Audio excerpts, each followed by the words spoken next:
right, and now a follow-up to the exclusive report we brought to you last night. At least 5 of the 22 MS-13 gang members arrested in connection with a killing spree in California this week sought asylum in the United States.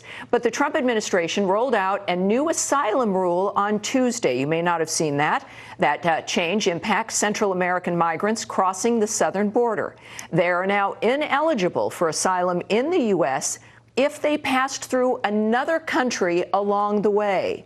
The question is, of course, will it work? Here to discuss is Art Arthur, a fellow for the Center for Immigration Studies, and Alan Orr, an immigration attorney and activist. Gentlemen, welcome aboard. Obviously, this is a situation affecting every single American. I have to ask, Alan, what's interesting here is that, I believe that we all want America to do well, and we want people to thrive, and America's always been a beacon for immigrants and those who need help.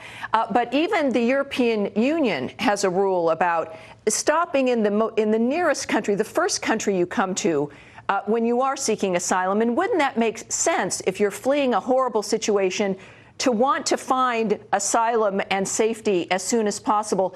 Why is it wrong to recognize the importance of that kind of a rule and apply it here?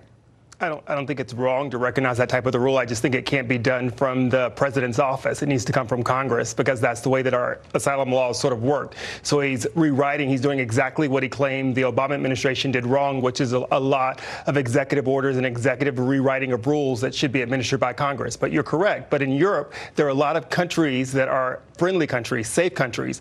We're saying now that these people who are coming through Central America that we've already said is invaded by MS-13 should stop in Mexico. And we have travel advisories ourselves for Americans who travel to Mexico to say be safe of kidnapping. So it's not a safe zone. So this doesn't really work that way. And on the policy side, even Mexico hasn't agreed to take these individuals back. So it's not a good resolution. What in fact it does is end asylum for everybody in Central America. Yeah, well, now, when it comes to the conservative end, if I may ask, we've got a whole framework here for Americans, and obviously we're caring about those who are migrants trying to come through as well. But when it comes to the national security issue, he has declared that we have a national security emergency. Isn't this exactly the kind of rule that we need? Rules, the president is an executive individual. He's a man of action. Congress has not been willing to work with him. That's obvious. So from the conservative perspective, is this a proper thing for government to do, sir?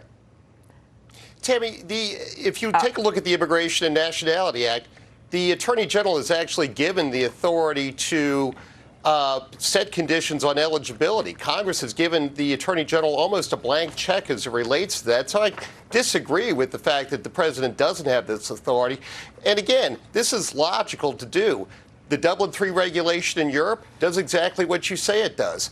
All 7 countries in Central America and Mexico are asylum-granting countries. And, in fact, Mexico's asylum law is much broader than ours. And it covers the sort of internal problems and general conditions of violence that American law doesn't. American law is very limited. You can only get granted asylum based on race, religion, nationality, membership in a particular social group, or political opinion. People who are fearing poverty or generalized violence aren't eligible.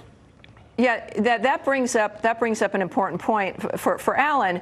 If we really do want people, I understand your arguments are technical, but the fact is, when it comes right down to it, if someone's fleeing something awful, don't we want them to get security and safety as quickly as possible?